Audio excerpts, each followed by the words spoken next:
fall asleep to ancient Rome. Hello and welcome. Tonight, we are going to take a slow and gentle journey into the long and quiet story of ancient Rome. There is no need to hurry, and there is nothing you need to remember. You can simply listen or let the words pass by softly, like distant sounds in the night. Let your shoulders relax, let your jaw loosen, and allow your breathing to slow. This is a story meant to be calm, steady, and easy to follow. Something that can drift with you as you begin to rest. Ancient Rome was not only a place of emperors, armies, and grand buildings. It was also a place of ordinary life, of people waking early in small homes, of footsteps on stone roads, of quiet conversations in markets, and of evenings spent by dim light. And tonight, that is how we will move through this story, not only through major events, but through the slower rhythm of life as it was lived. Long before Rome became an empire, before its name was known across continents, there was simply land, gentle hills rising beside a river known as the Tiber. The water moved steadily, never rushing, always continuing. Around it were fields, patches of forest, and small settlements where people lived simple lives, building, farming, and working with what they had. Over time, slowly and without any sudden moment of change, a small community began to grow near these hills. It was not yet important, and there was no sign that it would one day become one of the most powerful civilizations in history. It was simply a place where people gathered, where paths crossed, and where daily life unfolded one quiet day after another. According to Roman legend, the city was founded in the year 753 BC. The story speaks of two brothers, Romulus and Remus, who are said to have been raised by a wolf. It is a strange and distant image, one that feels more like a dream than a memory. Two children in the wilderness, watched over by something wild and protective, growing up in a world that had not yet been shaped by cities or power. As the story goes, the brothers eventually decided to build a city. But like many stories from long ago, this one carries conflict within it. A disagreement arose, and in time, Romulus became the sole founder. The city was named Rome after him, and so the story begins. Whether this legend is true or not is less important than what it represents. It tells us that even the Romans themselves look back at their beginnings with a sense of distance, mystery, and imagination. In its earliest years, Rome was not large. It was not wealthy. It was not powerful. It was a small settlement, growing slowly, shaped by its surroundings and by the people who lived there. Houses were simple, often built from wood and mud. Streets were not paved in the way we imagine later Roman roads. Life was practical, focused on survival and routine. People rose with the light of the day. They worked the land, tended animals, repaired tools, and gathered what they needed. There was no sense yet of empire, no vast system of control or influence. Just a small community learning how to live together, day by day. As time passed, Rome began to change, though not quickly. Growth in the ancient world was often slow and uneven. New people arrived. Trade began to develop. Ideas moved from one place to another. And gradually, the settlement became more organized. The Romans would later describe this early period as the time of kings. These were not kings in the grand sense we might imagine, but early leaders who helped guide the growing city. They organized, They made decisions, and they shaped the structure of Roman life. Even then, there was a sense that power should not belong to one person alone. This idea would become very important later, but its roots can be felt even here in these early stages. The people of Rome, in their own way, were already beginning to think about how a society should be governed. Over many years, Rome continued to grow, not through sudden leaps, but through steady movement. Roads began to form. Trade routes extended outward. Contact with neighboring communities increased. And slowly, Rome became more than just a village. It became a city. But even as it grew, daily life remained grounded in routine. People still cooked meals over simple fires. They still gathered water. They still repaired their homes and cared for their families. The larger story of Rome was unfolding, but it was carried forward by countless small, quiet actions. At some point, the system of kings came to an end, and Rome entered a new phase. This period is known as the Roman Republic. It marked a shift away from rule by a single individual toward a more shared system of governance. The Republic was not perfect, and it was not equal for everyone, but it introduced ideas that would shape Rome for centuries. Power was divided. Leaders were chosen. Decisions were debated. And for the first time, there was a structured attempt to balance authority in a way that could be sustained over time. As Rome became a republic, it also began to expand. At first, this expansion was local. Nearby territories, neighboring towns, and surrounding lands became connected to Rome, sometimes through agreement, sometimes through conflict. The process was gradual, and it did not always follow a clear pattern. With each new area that came under Roman influence, the city itself changed. More goods arrived. More people moved through its streets. More ideas were exchanged. Rome was no longer isolated. It was becoming part of a larger network. And still, beneath all of this, daily life continued. A market opened in the morning. A family shared a meal. A craftsman shaped wood or metal. A child learned from an elder. These moments did not appear in official records, but they were the foundation of everything. The story of Rome, like all history, is not only about what is remembered in books, it is also about what was lived quietly, without being recorded. And tonight, we allow both to exist together. The large and the small, the known and the unseen. As we move forward, the pace remains slow. There is no need to rush into the later years, into the emperors and the vast empire. We will arrive there, gently, in time. For now, we remain in this earlier period, where Rome is still forming, still growing, still finding its place in the world. And as you listen, you may notice that the story itself begins to soften. The details become less sharp. The movement becomes more distant, like watching something from far away, where the edges are not so clear, and the feeling matters more than the exact shape. The hills are still there. The river still flows.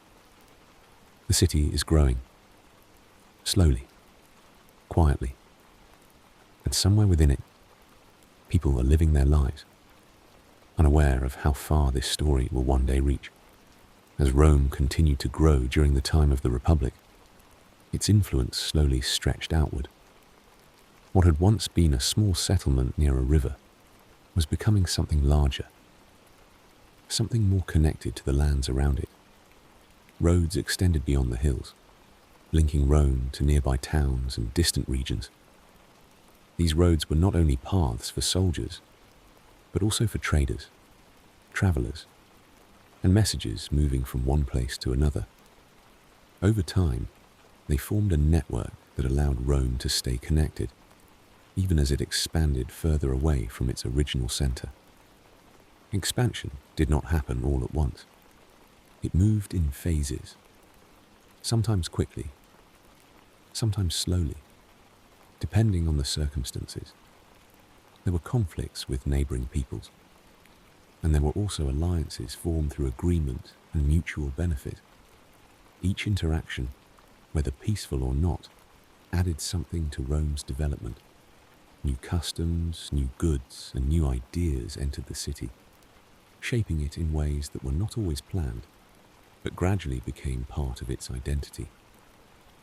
Within the city itself, life became more organized. Markets grew busier, with stalls offering food, tools, fabrics, and other goods brought from different regions. The sounds of daily activity filled the streets in the mornings, then softened again as evening approached. People moved through their routines, often following patterns that changed very little from one day to the next. These patterns gave a sense of stability, even as the larger world around them shifted. The Roman Republic was guided by a system of governance that tried to balance power. There were elected officials, councils, and assemblies, each with their own responsibilities. Decisions were discussed, sometimes carefully, sometimes with disagreement. The idea that no single person should hold complete control remained important, even if it was not always perfectly maintained. Over time, certain families gained more influence, and social divisions became more visible. But the structure of the Republic continued to function, adapting as needed. As Rome's territory expanded, it came into contact with other powerful civilizations. One of the most significant of these was Carthage, a city located across the Mediterranean Sea in North Africa. Carthage was strong, wealthy, and deeply connected to trade across the region. The relationship between Rome and Carthage eventually led to a series of conflicts known as the Punic Wars. These wars unfolded over many years, with long periods of preparation, movement, and waiting in between moments of direct confrontation. The most well-known of these conflicts involved a Carthaginian general named Hannibal, who led his forces across difficult terrain, including the mountains of the Alps, to bring the war closer to Roman lands. The journey itself became part of history, not only for its scale, but for the persistence it required. It was not a single moment, but a long process of movement, endurance, and adaptation to changing conditions. For the people living in Rome during these times, the wars were both distant and close at the same time. News traveled slowly, carried by messengers or shared through word of mouth. There were days when life continued almost as usual, and others when uncertainty felt more present. Yet even during periods of conflict, daily life did not stop entirely. Bread was still baked, tools were still repaired, and families still gathered in the evenings. Eventually, Rome emerged from these conflicts with greater control over the Mediterranean. Its influence extended across regions that had once been separate, bringing new wealth, new responsibilities, and new challenges. The Republic was no longer just a local power. It had become a dominant force, shaping the direction of events far beyond its original borders. With this growth came change. Wealth flowed into the city, and with it, differences in how people lived became more noticeable. Some lived in larger homes, with access to more comfort and security, while others continued to work hard with fewer resources.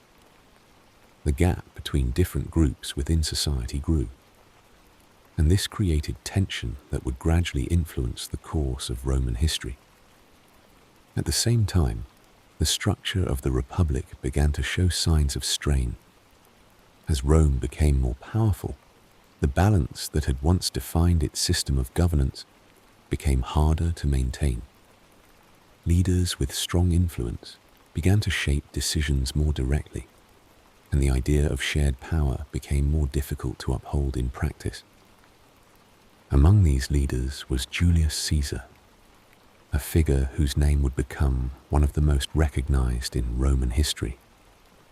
He was not only a military commander, but also a political figure, navigating the complex environment of the Republic.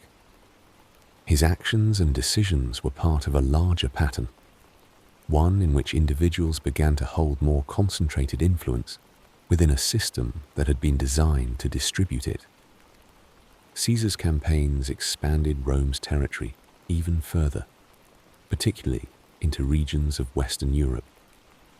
These campaigns were long and required coordination, planning, and sustained effort over time. They were not only about movement across land, but also about maintaining connection, supplies, and communication across great distances.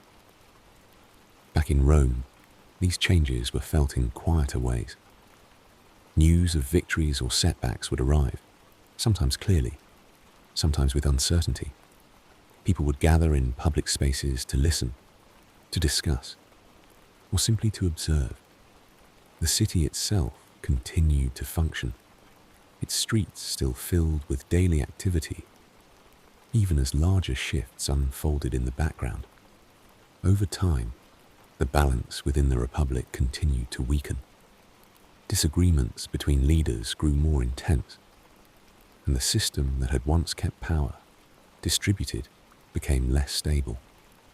Eventually, this led to a series of internal conflicts, often referred to as civil wars. These were not battles against distant enemies, but struggles within Rome itself, where different groups competed for control and direction. For those living through it, this period was likely filled with uncertainty. The familiar structures of governance were changing, and the future was not clearly defined. Yet, even in such times, life continued in its smaller forms. A shop would open in the morning. A letter would be written.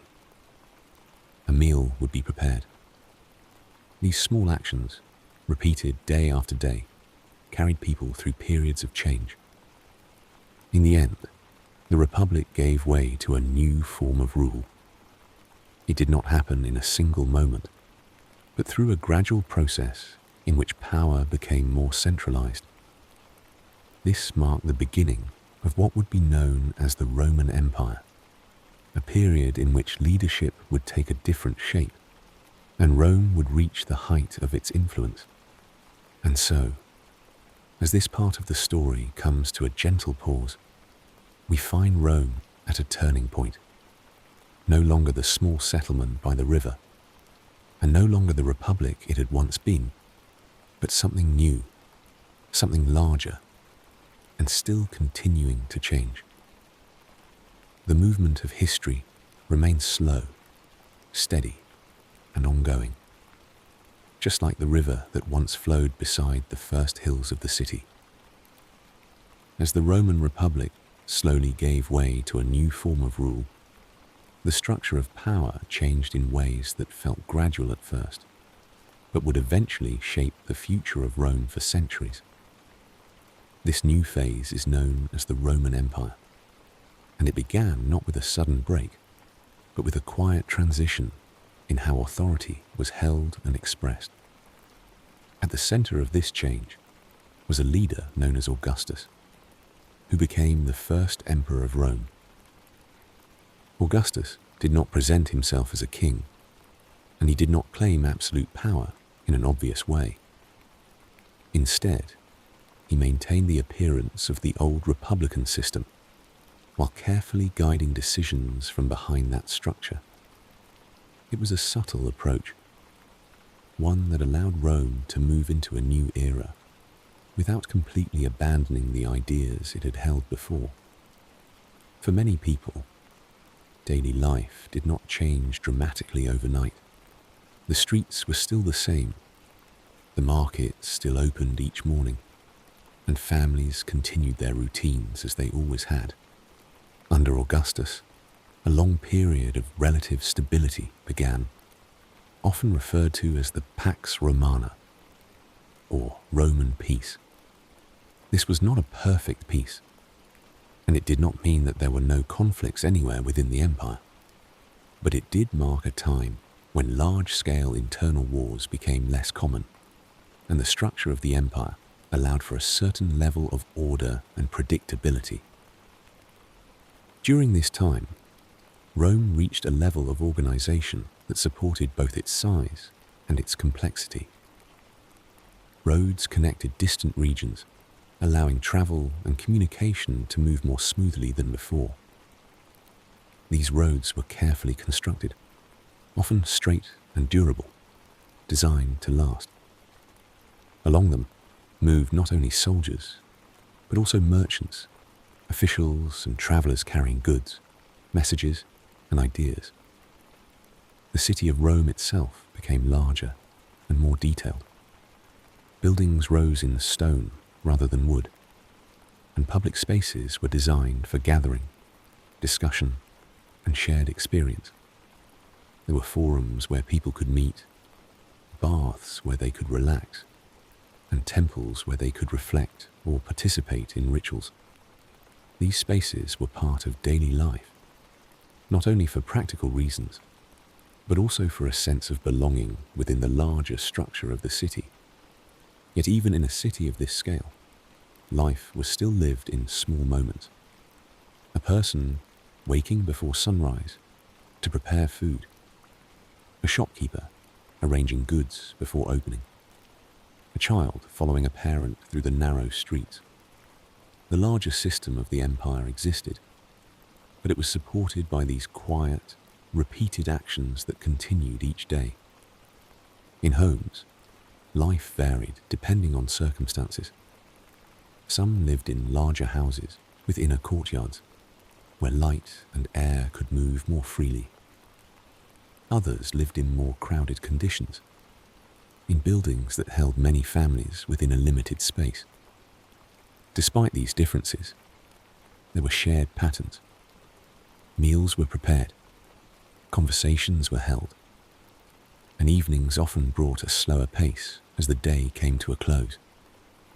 Food itself was simple for many, based on what was available. Bread, olives, vegetables, and sometimes meat formed the basis of daily meals. Water was brought into the city through aqueducts, long structures that carried it from distant sources. This allowed for a more reliable supply, something that supported both daily life and the growth of the population. The baths became an important part of Roman culture. They were not only places for cleaning, but also for social interaction. People would gather, talk, and spend time in a setting that allowed for both relaxation and connection. The atmosphere was often calm, with a steady rhythm of movement from one area to another, from warm rooms to cooler spaces, and then back again.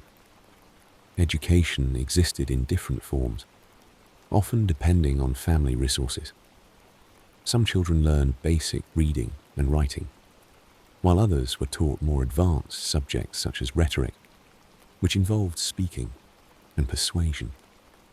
Knowledge was valued, especially for those involved in public life, and it became another part of how Roman society functioned. As the empire expanded, it brought together many different cultures, languages, and traditions. This diversity became part of its identity.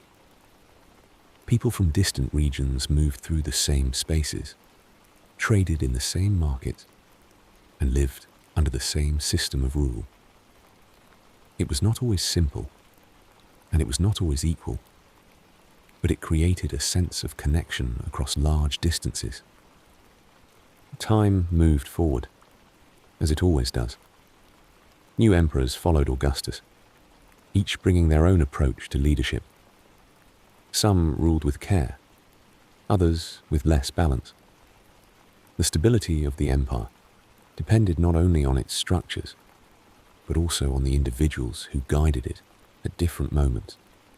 For the people living within the empire, these changes at the top were often distant. They might hear of a new emperor through announcements or messages, but their daily lives remained shaped more by local routines than by distant decisions. A farmer still worked the land. A merchant still opened their stall. A family still gathered in the evening.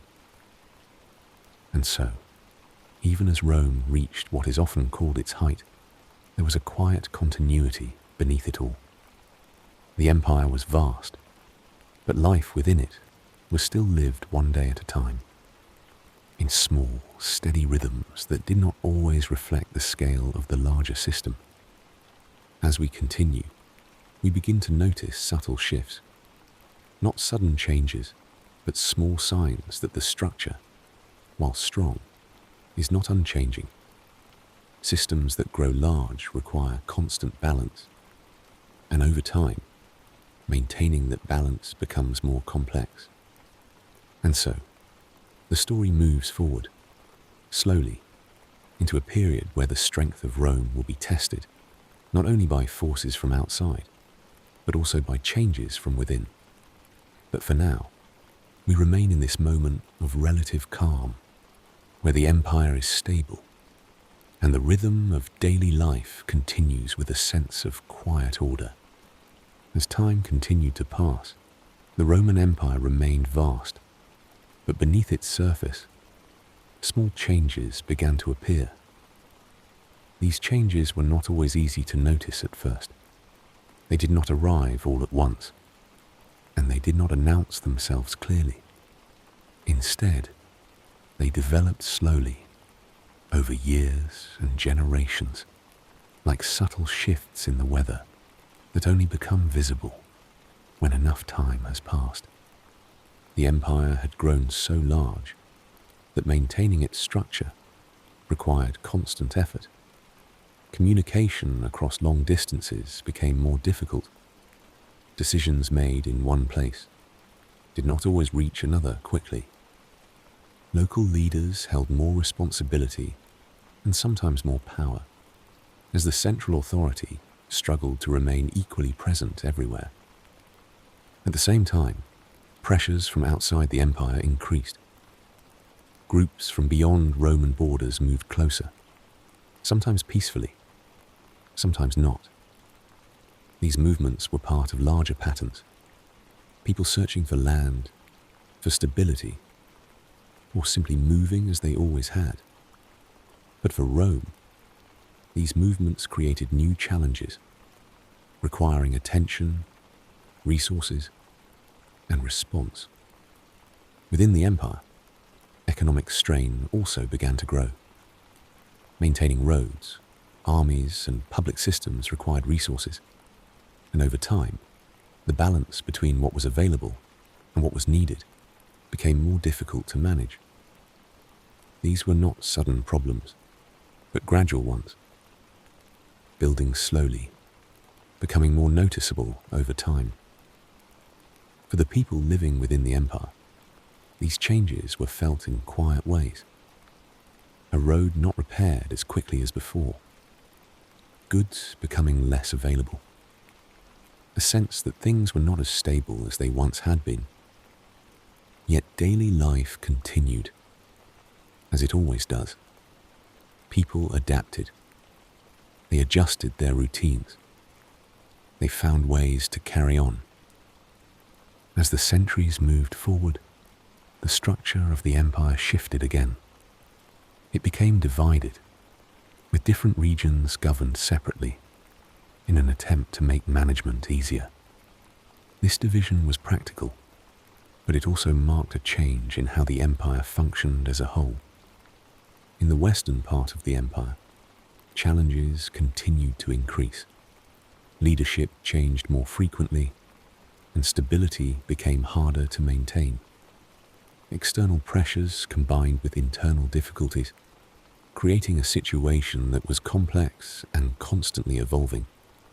Eventually, in the year 476 AD, what is often described as the fall of the Western Roman Empire took place.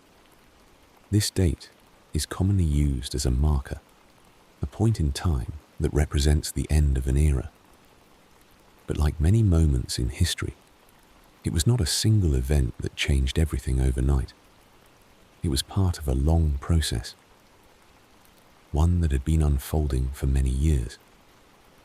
For the people living at that time, life did not simply stop. The streets did not suddenly empty. Homes did not disappear. Instead, life continued, as it always had, in smaller, quieter ways. People still woke in the morning. They still prepared food. They still cared for their families. The larger system had changed, but the rhythm of daily life remained. The Eastern Roman Empire, often called the Byzantine Empire, continued for many more centuries, carrying forward elements of Roman culture and structure in a different form. In this way, Rome did not disappear completely. It changed. It adapted. It became something new. And as we look back now, from a distance, the story of ancient Rome feels vast. It stretches across many centuries, across many lives, across many quiet moments that were never recorded, but were deeply lived. It is a story of growth, of structure, of change, and of continuation. But tonight, we do not need to hold all of it. We can let the details soften. We can let the names drift. We can allow the story to become more distant, more like a quiet memory than something sharp and present. Imagine now, not the empire at its height, but a single evening somewhere within it. A small room, a dim light, the day coming to an end. Outside, the streets have grown quieter. Footsteps fade. Voices soften. The air becomes still. Inside, someone sits, resting after the day. Perhaps there is a small meal. Perhaps there is a moment of silence. Nothing urgent. Nothing pressing. Just the quiet presence of the evening. The world, even in its largest forms, is always made of these smaller moments. And now, as we come to the end of this gentle journey, you can allow everything to slow even more. The roads grow quiet. The markets close. The voices fade. The city, once so full of movement, becomes still. The river continues to flow, as it always has, steady and calm, and you do not need to follow the story any further. You can let it rest. You can let it drift. You can let it settle softly in the distance. Feel your breathing, slow, steady, easy. Feel the weight of your body, supported, still. There is nothing you need to remember, nothing you need to do.